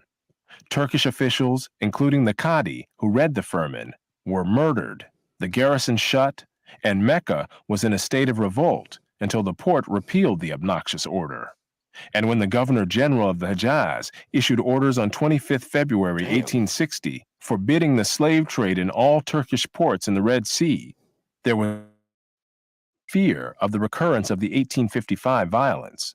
There was no Ottoman cruiser in the Red Sea capable of giving effect to this order, and Turkish officials were too frightened to enforce it.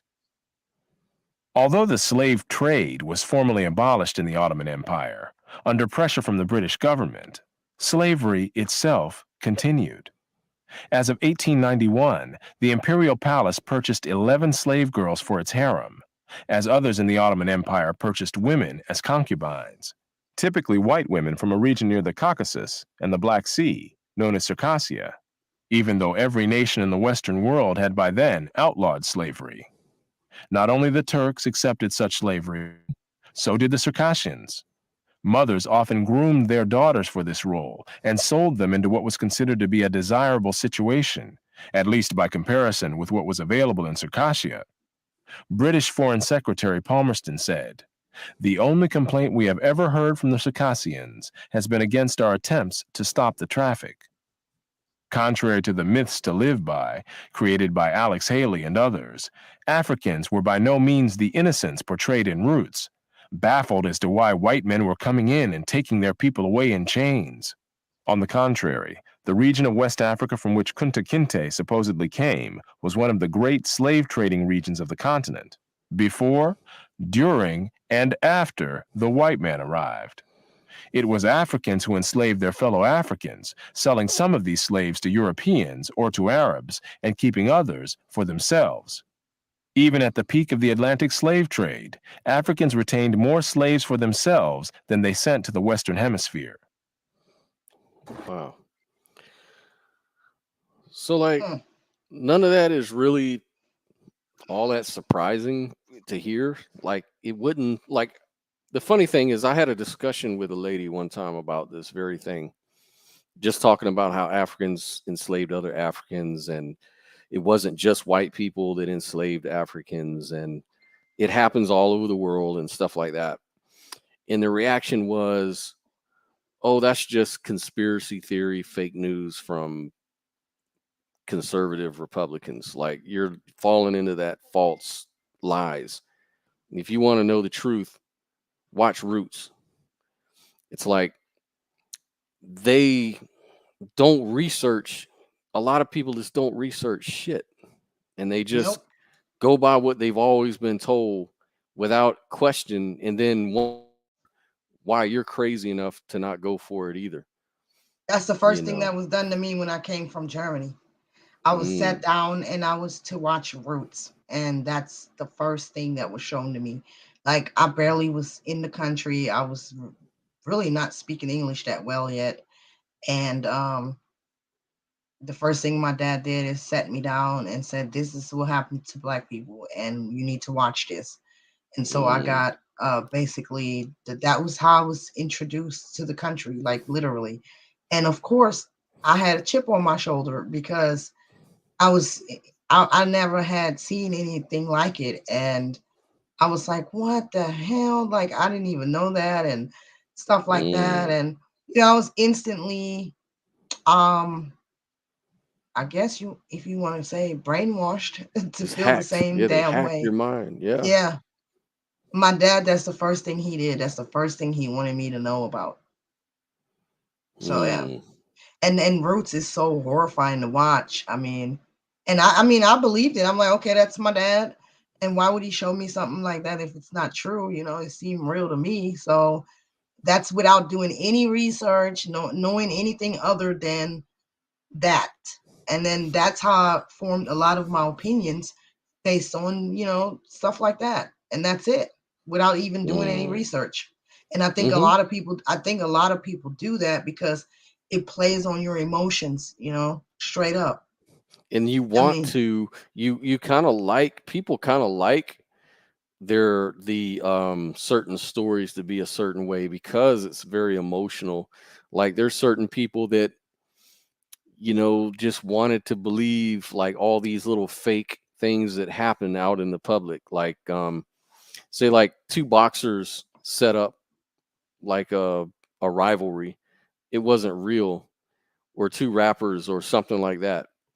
And I've seen this happen a number of times, especially in the 90s. They used to do that a lot. And then people used to get into it, and it's like then they find out that it's just it was all a hoax. It was just to set up some thing they wanted to sell. And the people still want to believe in the hype, because they well, enjoyed that. I think it's, I mean, yeah, it can be that, but I think it's also, first of all, the stuff is really crafty, how they Hmm. manipulate you. And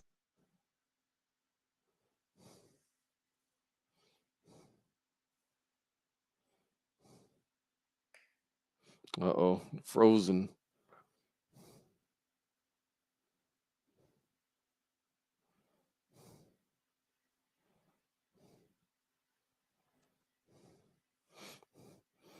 man, I There don't you know go. what's Now you're going back. on. Now you're back. I don't Okay. I don't know what's up. But anyway, a lot of times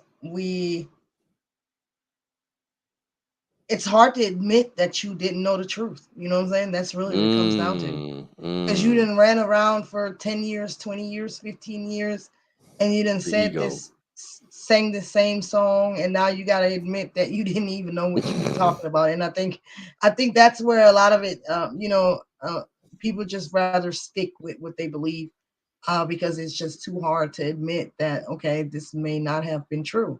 That's why Correct. I'm a firm believer in every day you learn something new. And I tell people all the time, like, you may see me have this type of viewpoint today, and I may say something completely different 6 months from now or a year from now. And I don't mind letting people see me change my views over the years, because that's part of learning and growing. And even Thomas Sowell at one point was a Marxist. Hmm. You know, a lot of people don't know that. So Right. I think it's very important that we understand you can be wrong about things, and you're not going to learn shit if you think you know it all and you can't admit that you were wrong about something. Oh, So, that's the biggest thing about people in society, and and it's one reason. Like, if I consider myself on most things agnostic, really, like, right. because I'm genuinely don't know things. Like, I'm always learning new stuff, and I'm always learning I'm wrong about things. So that kind of tells me right there that I don't know it all. I don't come out the box omniscient. I'm not God, in that way. I'm a limited person with a limited mind that has my own set of biases, and I admit that. And that's part of what keeps me in check, because I try to take pride and be kind of attached to the idea of I don't know, because the minute I say I know, that's when I put blinders up. I put Yeah. blinders on myself, and I don't want And the, that. and a lot of people will accuse you and say, "Oh, you're just," or like, I don't know if they do that to you, but a lot of people will say, "Oh, you're just changing your viewpoints because Hmm. you're doing it for this or for that." And I'm like, no, like some people genuinely come across new information, and when that new information arises, you have to change your views because it makes you look foolish at that point if you're gonna keep going, knowing that there's new evidence that says otherwise. Hmm. That's just how it is. So I think, yeah, like you said, ego and pride needs to be set aside. Yeah, I Because mean, at I the have conclusions. I draw conclusions, but they're tentative until you come up with a better explanation. I'm open, but I'll hold on to my argument until you can defeat it. You know, right, it doesn't mean that I think I'm right and you're wrong necessarily. It just means that I don't know if you're right about this, because it doesn't seem like you are. Because it seems like if you were right about this, you would have defeated my argument in a way I could understand it, but you haven't. So until you can, I'm just going to hold on to this argument because it seems to be the best thing that's holding this thing up. right. And And then there are facts mhm. and evidence, so we can't leave that out. So I And mean, people I don't try. like to, it's like you said, people don't want to admit that though, Sophia. Like I was talking to somebody, and he said the only reason I wouldn't be like of a particular religion that he was in was because I wanted to do my own thing and be my own God. I wanted to be my own, you know, that was the only reason. Like he says, all this stuff about you're not convinced, bullshit. I'm right. You just don't want to admit it because it means you have to stop being that person you want to be. You don't want to submit yourself to the true God.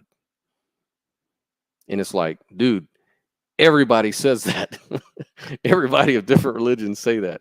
Like, so which one of you guys are telling the truth? Like, why can't you just admit you don't know? This is your belief. This is what you believe in. It's the same thing with any other topic. People get married to ideas and they become identified with those ideas. And if you attack those ideas, it's like attacking them. And Right, it's like, for me, ideas and arguments are all unsacred stuff that deserves to be destroyed if it's not true. If it's not true and it doesn't hold up to scrutiny, it deserves to be burned in the fire, baby. And people get mad when I say that, because they're like, you're being mean, you're not being sensitive to our feelings and our beliefs and what we feel strongly about. And it's like, nobody cares what you feel strongly about. What we care about is whether it's true or not. right, You know what I'm saying? And it's the same thing for me. You should feel the same way about me. I don't give a damn what Scott believes. I care about whether it's true. And I would be all for you. I'd support you 100% in that.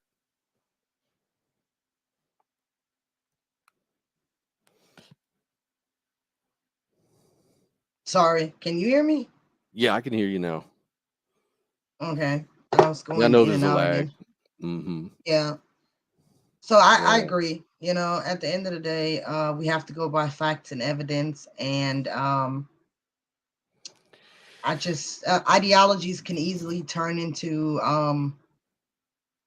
you know cult like behavior, because everybody can believe whatever they want to believe, but that's one thing. But when you're starting to enforce these things, or um try to push these things on other people, that's when it becomes a problem.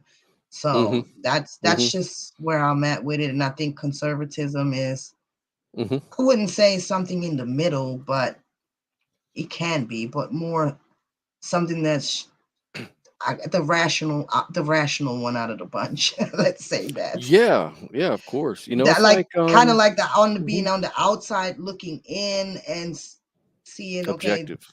Hmm. yeah, like that. Hmm. You want to be objective about it. You know, that's right. That's now that's the funny thing is, how can I say this? So like spirituality is all about subjectivity. It's all about inward, the inside, and how you resonate on the inside about anything. Whereas objectivity is more like science. It's more like looking at an object and how it behaves and kind of coming up with a theory on why it behaves this way by using, like you said before, cause and effect and the rules of nature. Um, Hmm. but spirituality is one of those things where it's not objective, it's based on something deeper than objective facts. It's based on internal, your internal intuitions and things like that. And so, it's just kind of weird how on the left, especially now when it comes to this identity politics stuff, it just whatever you imagine is true for you. It's like they're going to this inward thing, but they're the people of science. They're supposed to be the people of objective. So they try to make these scientific arguments for identity politics. And it's like, you're not doing science, dude. You're doing philosophy now.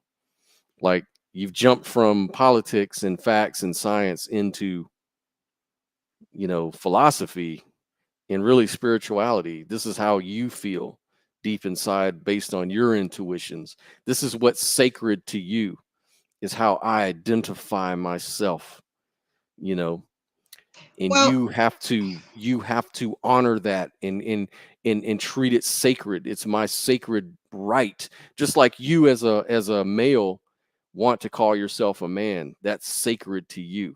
You don't want someone calling you a woman because they're disrespecting you. And so that's how we feel inside and blah blah blah blah blah. right. But see, I'm the kind of person, I look at stuff for a while and then I'm like, okay, something's not right here. Something stinks because it doesn't make no sense. Uh Stuff like that just doesn't happen. Like one day you wake up and all of a sudden all these ideologies exist. And I'm like, Yeah. something's fucking fishy. So honestly, Mm, I think most of this shit is downright made up. completely fabricated. And Mm, to me, it seems like there is an enemy on the outside that's infiltrating everything that this country. You know what I'm saying? Like seriously, because that's what it. There's no way. There's no freaking way that from one day to the next we wake up and then all this shit goes on all of a sudden. It doesn't even make sense. And then again, it doesn't really reflect how most people think. This is staged. It's fabricated. oh It yeah. had it is because Oh yeah. most people 'Cause out it's, here the changes is too fast. I'm it, an older person, so so I've seen how things were in the 70s versus the 80s. For very little, very little. It's pretty much been the same way for the last fucking 40 years, right? Been the same shit, like just different, maybe different little topics, but nothing really extreme. It's basically the same shit. Now, all of a sudden, we have all these new things to worry about, things that we never thought about before. 5 years ago, if you would have told a liberal, oh, a man can do anything a woman can do, oh, they'd have had a hissy fit.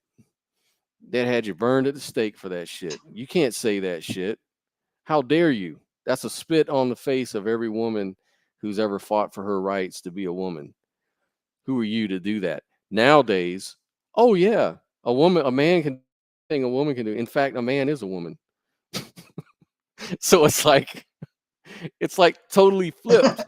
And it's like that's just not normal. Like that's just not normal no, fucking. it's not normal at all. And so definitely see it as a foreign influence. And by foreign, I mean anything that's not American patriotic and in You know what I'm saying? Like anything that is not actually in support of this country.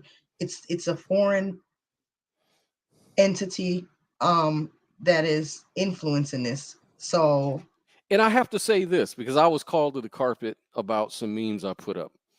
And I honestly believe this. I honestly say this.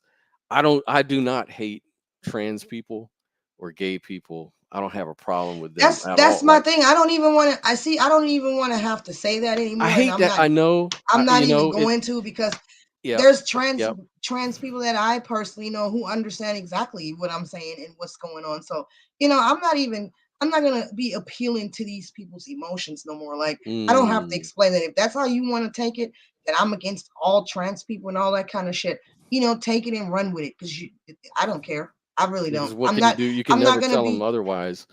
Yeah. I'm not doing that no more. So many people do that. Oh, we have to first say, I'm not racist, but because, just let me That get that sounds out there. racist.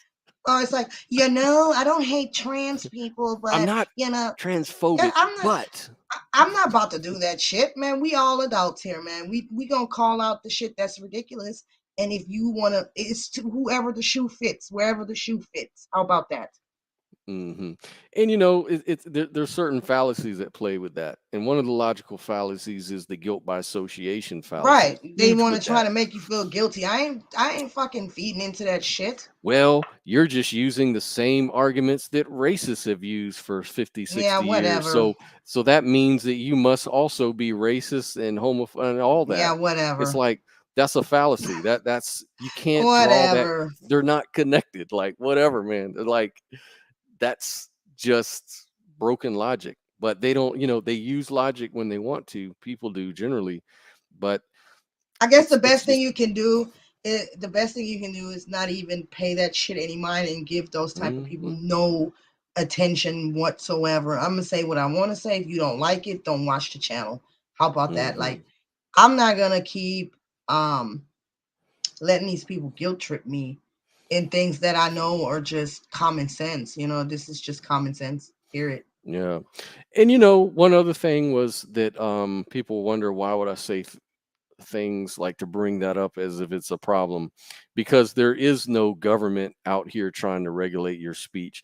But the thing that I look at it as you can look at a country like Canada where they have regulated it. Look at Norway.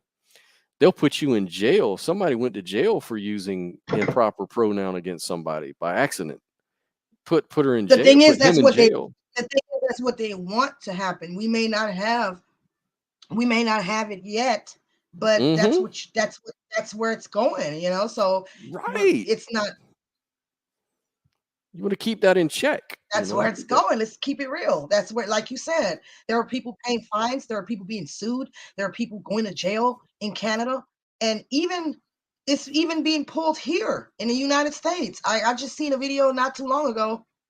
I think Mark Walsh covered it. It was a transgender who went through the drive-through and made an order, and then they thought it was a male, and they, you know, called him a male. They misgendered him or whatever, and he fucking got his camera out and tried to embarrass the manager, ask for the manager, and just all this dramatic ass shit. Like, nobody wants to see that. That just makes people hate you even more. So if you want some kind of place in society, man, behave like a human being and stop acting like an insolent little child. Yes, You and see, know? look, they try to shut you down by saying all that, but like I had a conversation with somebody recently about this pronoun situation, and I was saying, look, my main concern, since you keep asking why am I trying to be such a transphobe, is this has nothing to do with trans people at all. The meme didn't even have anything to do with trans people at all. Um, what this has to do with is free speech. And he was like, "Well, how is this a free speech issue? This is not a free speech issue in America. You're delusional," is what he called me. These people really think that's delusional. And then, I simply showed him, this year an Ohio professor got won $400,000 after suing a university there in Ohio over his misuse of pronouns. They fired him for that. He ended up suing them because of freedom of speech, and freedom of speech took precedent, and he won the case. And so I showed him the all there's all kinds of footage of it, articles, videos, everything. And his response was, "Fuck you," and stop talking to me. That's all he said. He said, "Fuck you." Like, I was like, "Fuck me." No, fuck you. Like, you're the one That's who's saying it's not a free speech issue. I just showed you the facts. And all you can say is fuck you. Like, really? That's your best comeback? Like, you're not gonna. that's sad.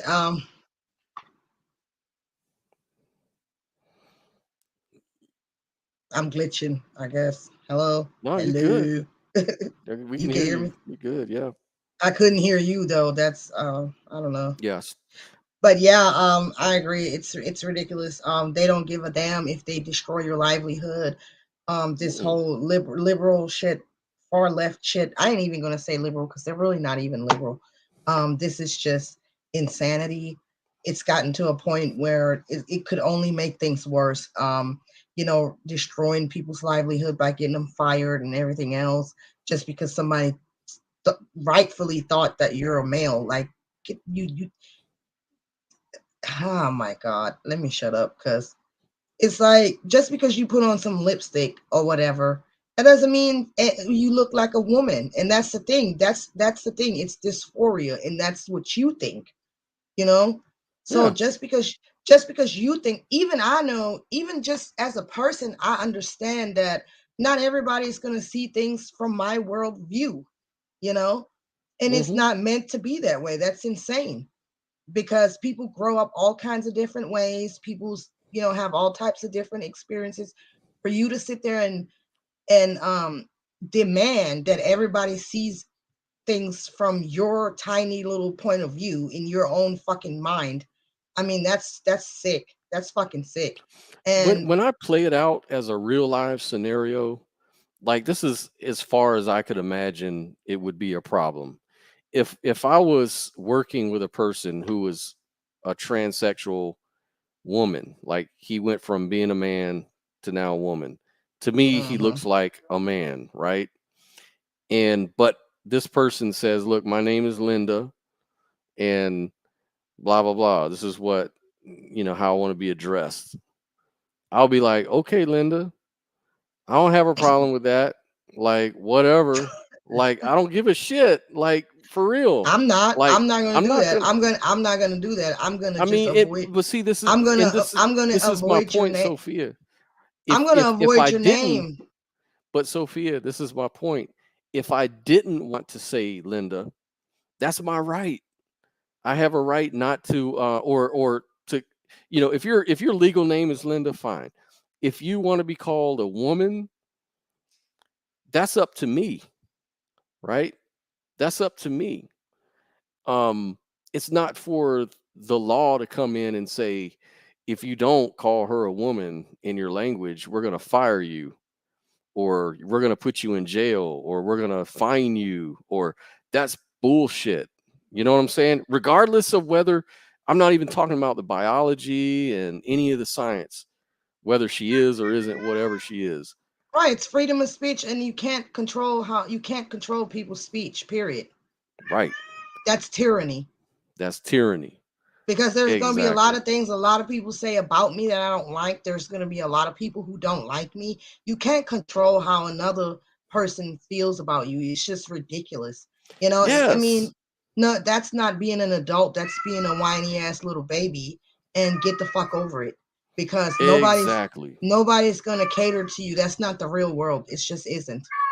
And and And and it's going to and get and I'm telling you, it's going to get handled, but it's going to get handled individually and culturally and societally. It's not going to be handled by the government. What's going to happen is, if somebody keeps calling me Miss Williamson to me at work, somebody keeps calling me a woman, it's going to get handled. Like, I might not sue you, I might whoop your ass, or I might handle it some other way. it's gonna get handled. You know what I'm saying? Like, I don't give a shit if gender pronouns are made up or not. I identify as a man, and if you keep calling me a fucking woman, it's gonna be a problem. You know what I'm saying? Right, but Like, they're gonna say, well, you're doing the same thing that transgender that's people my are point. doing. That's my point. But the difference is a transgender man will handle it. He ain't Right. gonna he ain't gonna go to you ain't gotta worry about losing your job. You ain't gotta worry about going to jail. You just gotta worry about getting that ass whooped or something like that. Okay. That I can deal with. I can Yeah, I don't. understand that. I can understand that. What I can't understand is going to the government for everything that you can't, like, we can handle this shit. Right, you can't handle yourself. You gotta go run to run to mommy, which is your That's government. all I'm saying. That's my only And that makes argument. you look like a fucking sissy, to be That's honest. all I give a shit about. That's all I really give a shit about when it comes to this gay stuff and all that. I don't give a shit. Yeah, but you But know, a lot of gay people are not like that, and a lot of gay people ain't even down with this shit. You know, of like I course said not. earlier, gay people fought too hard, to be even participating in this nonsense. And there's Mm-hmm. even videos I've seen just recently. I came across it somewhere that where transgenders are actually mad at gay people because there's this they don't see eye to eye oftentimes. And I wonder fucking why nobody fucking likes y'all asses. Like literally nobody, straight, gay, nobody likes y'all because look at this shit y'all do. Y'all target kids. And I'm not talking about all transgenders, obviously. I'm talking Mm-hmm. about these advocates that are coming out and trying to groom children.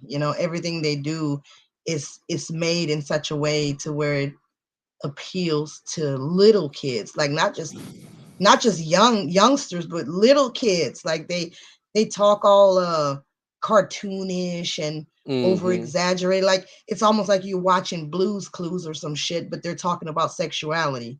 Like Mm-hmm. really fucking groomers, straight up fucking groomers. Well, And see, that's why those are the keywords that were pointed out to me, that the transphobic keywords um you can always identify a transphobe when they start using word like groomers and all these different things. And it's like, no, man.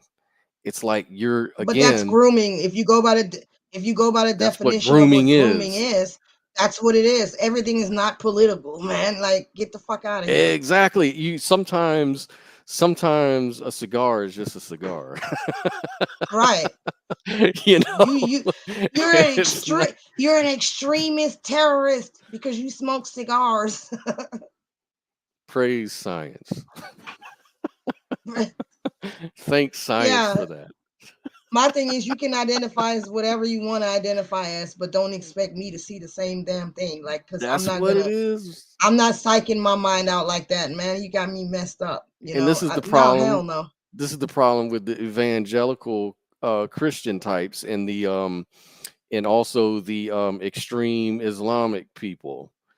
Um, they want the world to be run by their thing. There's no freedom. Like, so a Republican, evangelical, right wing, Christian like that would want prayer in school, which is fine. You can't take prayer out of school, in my opinion. It's impossible. And if God exists, you can't take God out of school either. But that's a whole other topic. But Right.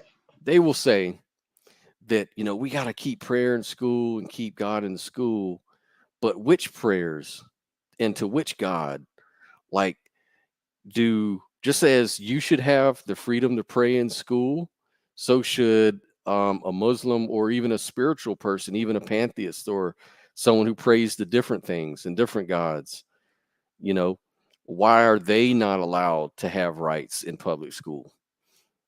So it's almost like But that's they stupid because I mean, this is America, and most people in America are Christians. That's, I mean, what the country is founded on. So that's like, I mean, what the fuck? I mean, they came here, right, to have the American experience.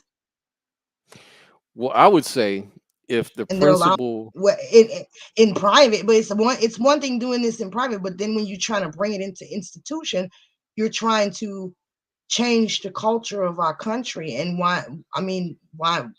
What's the point of well, that? yeah, my point is that the government shouldn't be involved in religion at all. Like, they shouldn't be trying to be bringing any sort. They don't need to mitigate that. Again, this kind of gets back to freedom of religion and freedom. You don't have to be religious. You don't have to be a Christian if you don't want to in this country. That's true too. Most people are Christians. I don't think. I think that if people want to pray or talk about their God in public, they can do that all day long, and the government shouldn't say shit about it. Like, in an atheist, if he wants to talk about atheism all day in public square, he should be able to do that too. Um, there shouldn't be one thing being represented over another, even if there's a historical precedent for one thing over another.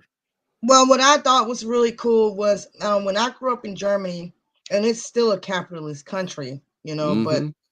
they have some differences. Right. But in school, you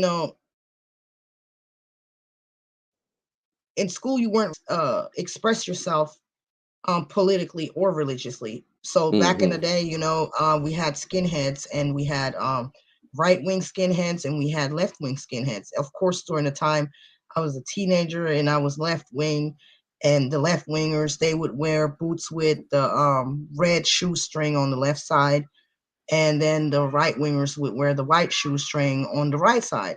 Mm-hmm. And we had shirts that had the fist, crushing the swastika, saying against racism and shit. We weren't allowed to wear that kind of stuff. We weren't allowed to represent anything in school. You just Mm-hmm. come your ass to school as you are. There's not going to be any religious talk. There ain't going to be no political talk. None of that shit. We're in school to learn. In German schools, you're not allowed to hold hands with your fucking boyfriend in the hallway and making out and Mm-hmm. kissing, because if you're seen doing anything like that, your ass getting expelled for a week. You know what I'm saying? So it was just strictly about school. You come to school and that's it. That's all. That's all there's to it. Because Mm. if you got this person coming in with those views and this person coming in wanting to express those views, and everybody has something different to express, you're going to get chaos. So Yep. take that same scenario and apply it to America, and look, this is what you got right now. Nothing Mm-hmm. but chaos, because those things Mm. just don't, you keep that shit in private. Those things don't belong in institutions. You know what I'm saying? Those things don't Yeah. belong in school. Now, if I'm not saying, you can't mention your beliefs at all, you know what I'm saying? But at the same time, don't go to school to go there to represent anything. Go to school to learn. So That's when right. you That's you my know point.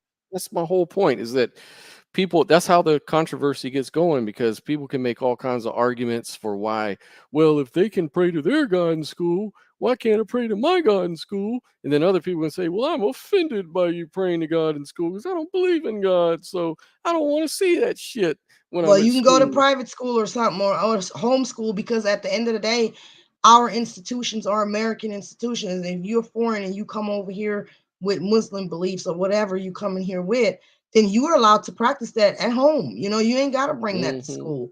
And It's a obviously, non-issue. It's like a non-issue. it's not. I mean, nobody's preventing you from wearing a hijab or anything like that. You know what I'm Mm-mm. saying? Mm-mm. See, that's the thing though. Everybody's so sensitive, and everybody wants to be, it's all about me, me, me. So that's what they want to do. They want to push the me narrative, and there's no shortage of fucking groups in this country that will represent you all day long. And that's why they exist.